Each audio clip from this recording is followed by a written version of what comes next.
Welcome to episode number 15 of the Making Moves podcast, where we talk relocating and real estate in the Dominican Republic. I'm your host, Josie sells DR, and it is a beautiful day, very hot day today on the north coast of the Dominican Republic. It's officially summer, so we are filming today's episode inside in the air conditioning. And today's episode, we're going to be talking about something a little bit different. We're kind of going to be shifting the focus towards, health and, living a more holistic type of lifestyle. I feel like the DR attracts, especially the North Coast and, Cabarete. There is a strong community of people who prefer to, live that way, take a more holistic approach to their health and their lifestyle. And, maybe it's the sun, maybe it's the ocean, maybe it's the fresher produce here and, nature in general that kind of attracts those sorts of people. But today's guest is like the most knowledgeable person when it comes to this topic. So I'm really excited to introduce my friend and ex-neighbor, Dasha. Thank you so much for being here. Can you just start off by introducing yourself and telling everybody how you ended up in the DR? Sure. Well, thank you for having me. I really appreciate this. And it's always a joy to speak about health. Yeah. I'm a complete nerd about this. So you are. It embeds everything I do. Well, this is a joy. My name is Dasha. I moved to Cabarete 2 years ago or so. Mm-hmm. And what brought me here was kite surfing. Oh, okay. Yeah. So I don't know this. So I came for kite surfing and I fell in love with the place. I fell in love with the people, with exactly what you said, the sun, the waves, the beach, the lack of electromagnetic fields, mm-hmm. the produce, the health, mm-hmm. right? There's so many beautiful things of health that we get to experience every single day, which I wasn't seeing when I was working beforehand. So my story has had a lot of different twists and turns, and I'll try and make it short. Yeah. But I was a management consultant for 9 years, and I was in mergers and acquisitions. Where? In Boston. Boston. So every single day, every single Monday, I would fly out to see my client, whoever my client might be. So I'd fly from Boston to Chicago or to Miami or to any of these cities where my client was. And I would stay in hotels Monday through Thursday, live the consultant management, C-suite lifestyle. And it was incredible, except that I became so stressed that at age 23, I developed an ulcer. Okay. So talk about really understanding the life of go, go, go, achieve, let's get to the next thing. What's the next carrot that I'm reaching for, mm-hmm. right? And I ended up having that ulcer, completely burning out. I left management consulting. I wanted to go to India, learn yoga. I was thinking about becoming an Ayurvedic doctor, actually. Wow. And so I went to India to try and test it out. I went to India, tried it out for 6 months, ended up coming back from my sabbatical back to consulting. And after starting an organization within my management consulting company, kind of an entrepreneur, all about health and fusing health into our lifestyles as consultants. So saying, okay, you have to live this stressful life potentially, but how do we infuse health a little bit? What are the little hacks that we can do today so that tomorrow we feel better? That could be supplements, that could be exercises, that could be wearables. There's a whole bunch of different things that we can be doing even though we have to live this stressful lifestyle, right? So I already was into this kind of smattering of health into my non-healthy lifestyle, right? The lifestyle where I was out drinking at night because my clients wanted to drink. I was early in the morning chugging the caffeine, mm-hmm. right? The uppers and the downers, mm-hmm. which I think is very, very common for bankers and consultants, and even entrepreneurs, because you're always wanting to go, go, go. Mm-hmm. Fast forward, I ended up leaving consulting and I went to get my master's in neuroscience. Oh, wow. So I shifted completely from business into health, into brain health. And the reason I shifted into brain health was because I had already had 5 brain injuries. Wow. I had had concussions from mountain biking and skiing and kiteboarding and from being extreme. Yeah. I love it. Adrenaline junkie. Yes, very much so. And so I was interested in the brain because that's one of the areas that we have no idea about. We have no clue Why is it that you can remember the smell of your mother's cookies in the kitchen, but you have no idea what you ate 3 days ago? Right.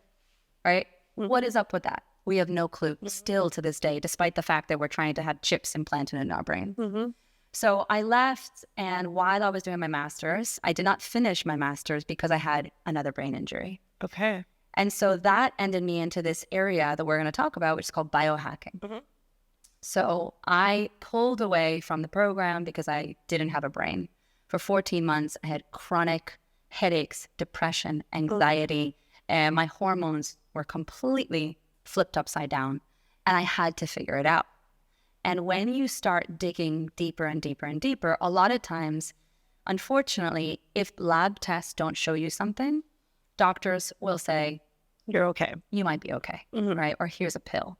And I was always, especially from my Ayurvedic tradition, I was always saying natural first. How can I do this naturally? What does my brain need to come back online, right? And so biohacking is the space that I entered, and I healed my brain. I got back, I would say I'm back 95% or so now. I still have some lingering things, but I came into this biohacking world and jumped in 2 feet. I ended up being the COO of an organization that we founded together with my co-founder, all about health optimization, all about biohacking, alternative wellness. So going from stem cells to specific supplements, to wearables, like I mentioned before, to what is the thing that you could be doing for your health. So let's forget about all these huge studies of thousands and thousands of people. Frankly, I don't care about them if they don't work for me, right? So figuring out and saying, okay, I am not sleeping well, let's say, which is tremendously massive for so many people being, which is us today. We're a little sleep deprived. And that happens, right? We're never going to be perfect, and that's fine. So how do we get back? How do we say, okay, well, I didn't sleep well last night. What are the hacks that I can do? What are the tricks that I can add? What should I not be reaching for? I should not be reaching for that bagel, for example, because since I'd had a poor night's sleep, my leptin and my ghrelin hormones are completely off. Right. So that's a little bit about me. That's a long-winded answer, but I hope that's helpful. Amazing. Very helpful. So what is biohacking? So biohacking is this term that so many people are confused about. And it is legal, first and foremost. Good to know. People are like, is biohacking illegal? Can I do it? Yes, you can do it. The term came out of Silicon Valley, and it came out of the idea that the body is as complex or more complex than a computer. And if I can hack a computer, I can hack my own biology. I can hack this body, right? So hacking, biology, biohacking. Got it. What it means on a practical level is, what do you need to do to feel your best? So that starts typically with understanding what's going on. So understanding your genetics, understanding your labs, your blood labs, your hormone panel, your thyroid panel, right? What's actually going on? Excuse me, what is actually going on right now under the hood? So then based on that, I can say, I see that there's a B12 deficiency. There's a magnesium deficiency. I see that my hormones are off, right? Okay, what can I do for that, right? So biohacking is saying, for me, based on my genetics, based on where I live, based on XYZ other factors, I need to every day take molecular hydrogen. I need to eat some Brazil nuts because I need the selenium, right? Those types of things.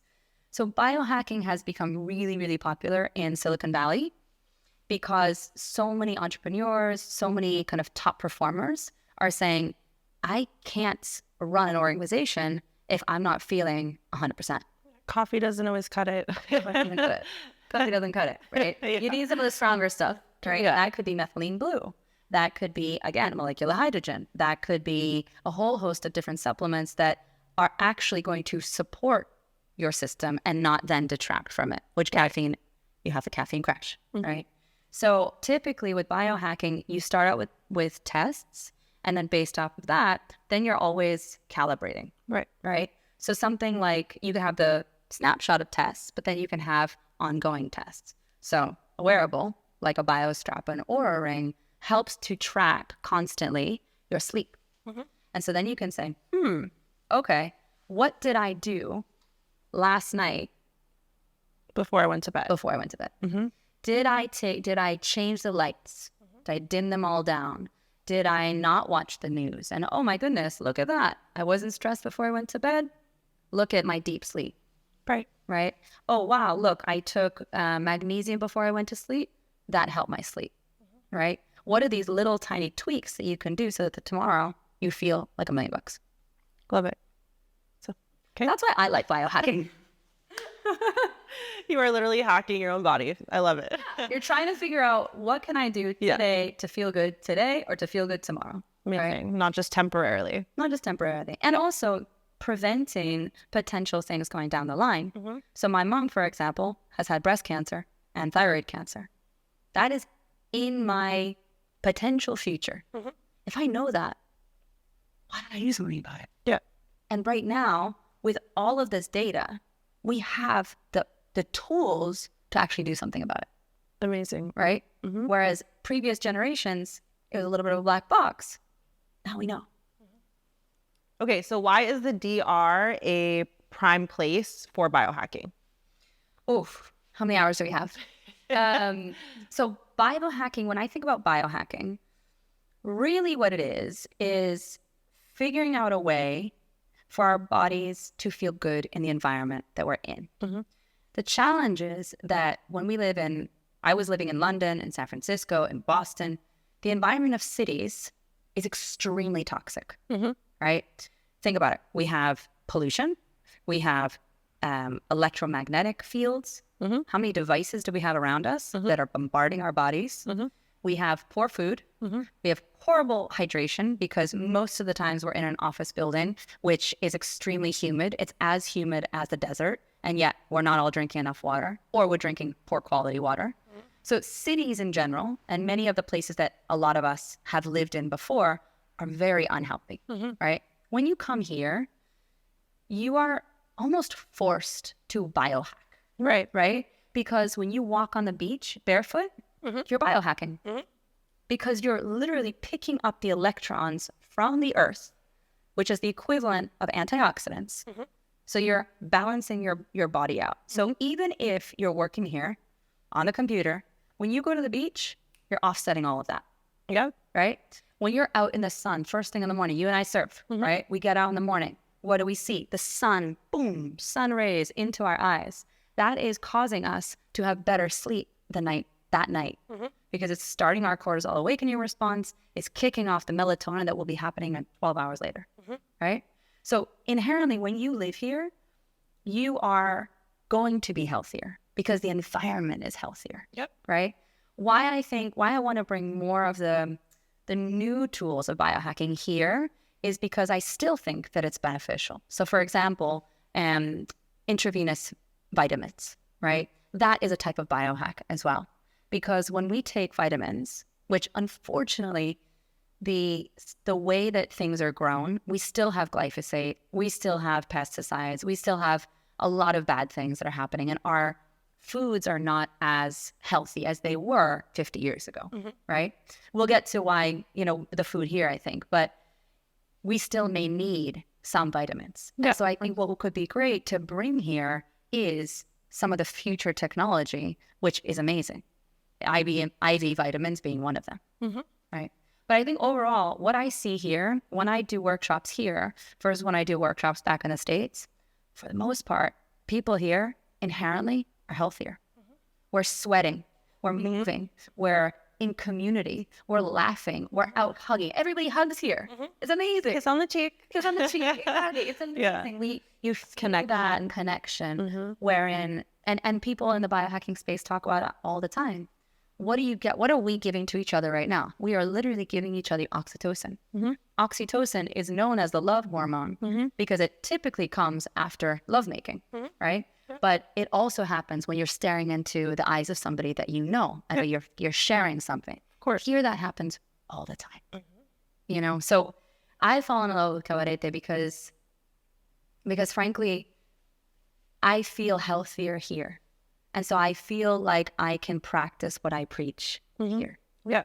And you just have more clarity too. Like you just feel more, you don't have that fog and that rush and that fast-paced lifestyle and all these other things that play a huge role in your stress levels and your health and everything. So Big time. okay, so let's talk about the difference in the quality of, food and produce and meat between here and, Canada and the US. Is it better here? Yes. Okay. Full stop. Yes. Okay. Now, if we double click on that, there are nuances. Yeah. Right. So what I have found here is produce for sure better, also cheaper, also more abundant. Right. For me, when I eat a pineapple in the States, I get those little yes, the tingling. That's it. Yeah. Here I don't get it. Same. Why is that? Because they're not being sprayed as much, right? So your tongue is reacting. Typically, it's reacting to not the fruit, but it's reacting to the other things that's around it. Right. So what I find here is fruits for sure much better. Greens are sometimes a little bit more difficult to get, but I think you found them as well. There are farms that will deliver to your door. Chop it that morning, deliver it that morning. Yep. And it's, that it was grown with love. It was grown organically. Yep. It's amazing. Yeah. Right. So from a produce standpoint, hands down, here is better. Also, you can get avocados here for an insane amount of money, like cheap, really cheap. Yep. Oh, yeah. These dragon fruit, $1? Not even, yeah. Not even. And it's fresh. I remember I went back to Canada last summer and I bought a pineapple at the grocery store. First of all, it was green and it never turned yellow. It did not get ripe and it was $8. And I was like, what? They're $1 here. We get spoiled here. We're spoiled. I know. Yeah. I don't eat meat. So for myself, I don't purchase it. However, I have certain clients here who do. They want to make a bone broth. They want the, good chicken. They want beef. What I found is that there's this term here called criollo. Criollo basically means that it's of the land. Right. So you see chickens running around here everywhere. They run into oncoming traffic. Correct. Yeah. And they're healthy chickens. They're actually chickens who can move, unlike the chickens that are in the street who are pumped full of sense and therefore can't even get up on their leg because they're so fat. So the chickens here, I would say, are kind of are more of the land and they're healthier. The cows as well are grass fed. They're in the pasture fields and there's pastures everywhere. They actually look like cows. The cows in the United States look like they ate 10 cows. Correct. Yes, the cows here are actually lean and look how cows are supposed to look. Yeah. The one thing that I would just caveat is in terms of meat here is farmers will still use hormones for their cows. Right. So whenever I'm thinking about raw milk, right, I really want to understand, are you using hormones for your cows? Right. If so, I'm not going to get my raw milk from you. Right. So you start asking questions and there's so many farmers here and there's so much abundance here that if you don't like one, you go to another. Yeah. Right. From a fish perspective, I have a fishmonger who I call him up. I say, how's the fishing? Do you have anything coming up? Do you think that the water is good? Are there any storms coming up? If there's no storms, please, can you get me some fish? I will have that fish delivered to my home, filleted, and $60, and I will have enough fish for a couple of meals for a couple of people. Oh, it's amazing. Right? So I think from a food standpoint, I can't imagine. I have to go back to the States soon for a conference, and I'm not looking forward to it. Yeah. Because I know that my taste buds will be very unhappy. Yeah. And you can still find it there, but you're paying an arm and a leg for, that organic, actually good quality stuff. Shipped from Mexico. Not from here, not from our backyard. Yeah. Exactly. Okay. What else did I want to ask you? Let's see here. Okay. So now I want to kind of talk about, because I remember, first of all, the first time I met you, I remember coming into your house for the first time. You had 20 different fruits on your counter that I had never seen before. I'm like, what is this? What is this? And you're like, oh, this is a cactus and you can fry it and you can, it's good for this. You just know all these amazing things about nature and plants, and you would always go foraging and come back with all these cool things. And I think that's amazing, because I truly do think that there is something in nature. We are part of nature. There is something in nature for us, for any sickness or ailment or anything. It's out there. We just need to find what it is. And I feel like you have done an amazing job at that. And you're also always exploring and adventuring and looking for these secret gems and waterfalls. So what is your favorite hidden gem that you have found on the north coast of the DR, if you can tell. I'm going to go back to the previous thing and then I'll come back to that. Okay. So in terms of like the herbs, right? The herbs and the fruits that are here and the potions, if you will, that you can make. Yeah. What I've been fascinated is that there's so much knowledge here and there's so many plants and it's all really ripe for the taking, right? I had a stomach bug and I went to Maria right here and she said, oh, you have a stomach bug? Come here, I'll make you something. Yeah, I think it was water with a lot of salt and a lot of fresh lime. She said, drink that. That's gonna sort out your stomach, right? Another wise tale, if you will, was a soup with there's a herb here that's cilantro, but it's called cilantro ancho, which is long cilantro, which is, think about cilantro, but with 10 times its flavor. It's amazing. I mean, it's got this just jam-packed cilantro if you're a person who likes cilantro and who doesn't think that it tastes like soap. I love it. You either love it or some people don't like cilantro or have a genetic predisposition to have it taste like soap. Yeah. Anyway, it was cilantro ancho. It was like 2-3 other ingredients as a soup, and people just take it here if they feel like they have a parasite, if they feel like something's coming on. Or the papaya seeds, right? Papaya seeds is another one. That's another one. So you open up a beautiful papaya, take the seeds, eat a couple of those, your digestion will be cleansed out, right? And there's so many of these things here. So when I think about all the pills that people are taking, well, in reality, those pills are coming from herbs.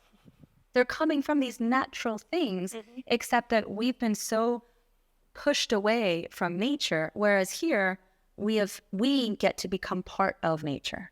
We get to see how cacao is grown, how papaya is grown, how chinola, just like what is it called, passion fruit, just grows from these beautiful trees, and the beautiful smell of the flowers. Right? And there's so many things here. And so for me, going back to the question of the secret gems, I find secret gems just walking in Encuentro here, right? Seeing different herbs, trying things out, right? There was a flower here that smelled immaculate. It was incredible. It was this yellow flower. I thought, let me make a tea of that. It was a disgusting tea ever. It was awful, right? We tried it. But I tried it, and it was bitter. And then I start to speak to somebody, and they say, oh, actually, that's a great thing if you have headaches. Right. Because the bitter will help you out, right? Oh my gosh, I full on stepped on my curling iron yesterday, sizzled the bottom of my foot, and I told Hendrix, and I was like, I have a burn on my foot. I stepped on my curling iron. I don't know where this kid found aloe, and he came and put it in the fridge. He's like, here, Mom, put this on your foot. And I'm like, I did not tell him that. Yep. He just knew because you pick it up. I'm like, where did you find that? And I'm like looking out by the pool. I'm like, there's no aloe plants out here. Yep. He found it. He brought it to me. He knew that would help me. So that's just so cool that they're exposed to that and they're like learning that so young. It's huge. It's what we're surrounded by is what we're going to pick up on. And that's not just as kids. It's us as adults as well, right? In terms of my hidden gem, okay, I can't tell you my hidden gem because it's no longer going to be a hidden spot because someone. But what is it? Is it a waterfall? It's a waterfall. Okay, it's a waterfall. Okay, it is a waterfall. I have been exploring the North Coast, and it's wow. I mean, there is Cabarete is one component, and it's beautiful, and there's such a community here, and I love it. If you go east, there's Cabrera, right? And Cabrera is gorgeous. In the back, I was driving there last week, and it felt like Italy. It actually felt like I was driving through the hills thinking, I'm not in the Caribbean right now. The only thing that I realized that I was Caribbean was there's palm trees, right? But the hills, the rolling, the cows, the horse is just gorgeous. But the waterfalls here, I think, are special because there's 27, Tamahagua, I think it's called. The 27 waterfalls. That's beautiful. But then you start exploring and it opens itself up for you, right? And you start asking people. And what's beautiful is this waterfall that I'm talking about, the Tainos used to use it as a place for their ceremonies. Really? Yeah. And so it's cleansing. When you go to that waterfall and you just are there and you literally feel that energy of the water just cascading, throwing off all that negativity, which we have, right? From 2 years of COVID, we've had that. From friendships and relationships and whatever it may be, we have negativity and it lets me just get rid of it. And so I find the waterfalls here, wherein in other countries, they're touristified, right? Here, you can still find places There's nobody. There's no one. Yeah. No one, right? I mean, Laguna Dudu is gorgeous as well. Huge lagoon. I still have to go there. Gorgeous.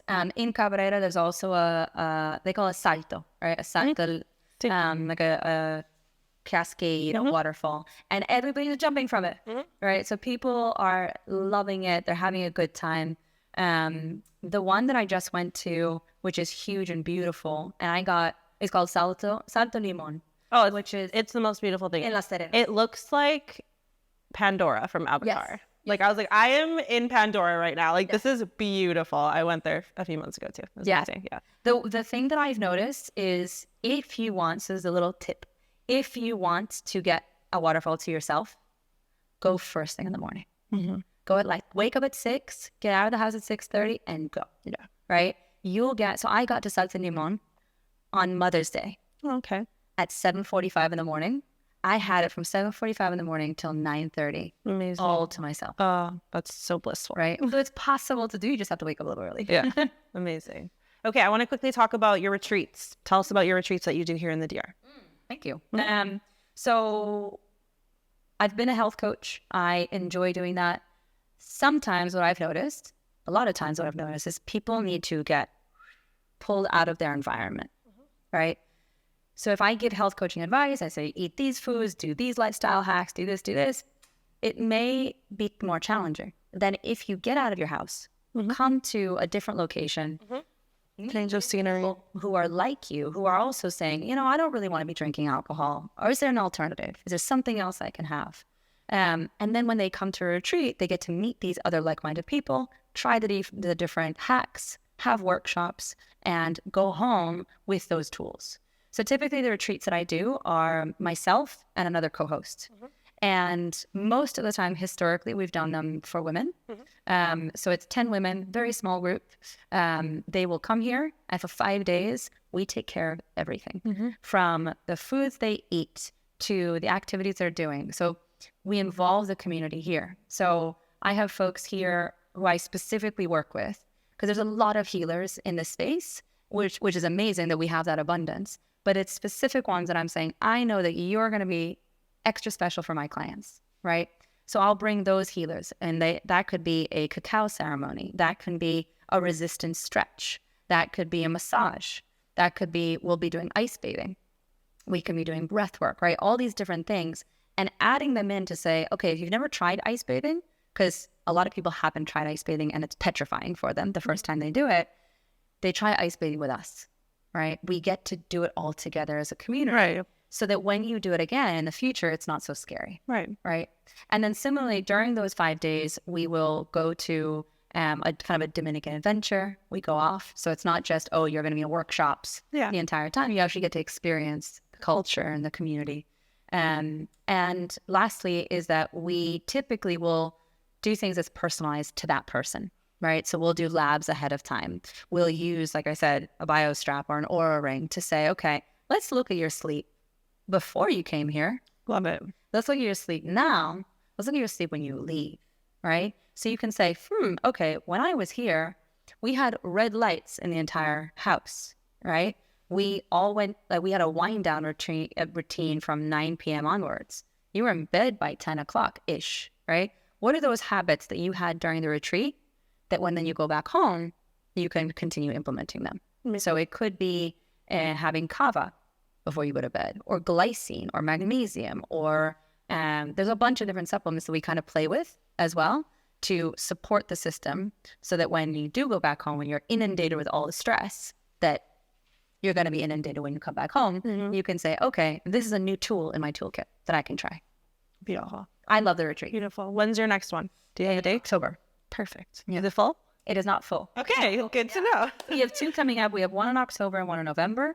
The October one is really special. It's dear to my heart. Both of them are, but because it's all brain health related. Okay. So it's focused on, we're going to have a brain health device to help you train your brain. Crazy. Yeah. That's amazing. And then the one after in November is all about longevity. Okay. So longevity and resilience. And that one's co-hosted with my good friend Natalie, who is 59, but looks has the energy of probably a 40-year-old. I love It's that. wild. And she talks to us about different genetics.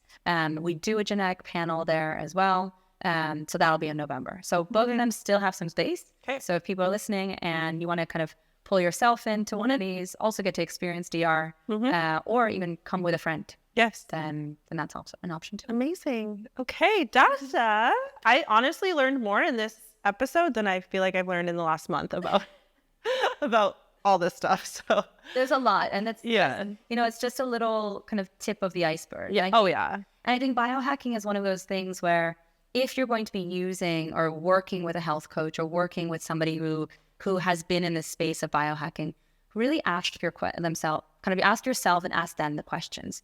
Do they know when to do ice bathing versus not, right? When is the appropriate time to do health lab tests? How is biohacking different for men versus women? Why would you be doing something different than your partner? Right? It's vastly different. So this space of biohacking, I would just plead to people to do a little bit of diligence, right, on the people who are guiding you, because we're still learning, right? Peptides is a completely new space. In the past couple of years, it's been coming about, right, of people really using it. So make sure you're working with an actual person who's been around the block, tried it, knows what they're doing. Perfect. Amazing. Okay. Well, do you have if you have a website or whatever, we'll put it in the bio of the episode. But thank you so much for being here. Thank you. Thank you everybody for listening. If you got value from this episode, please like and share it, and we will see you next week. Adios.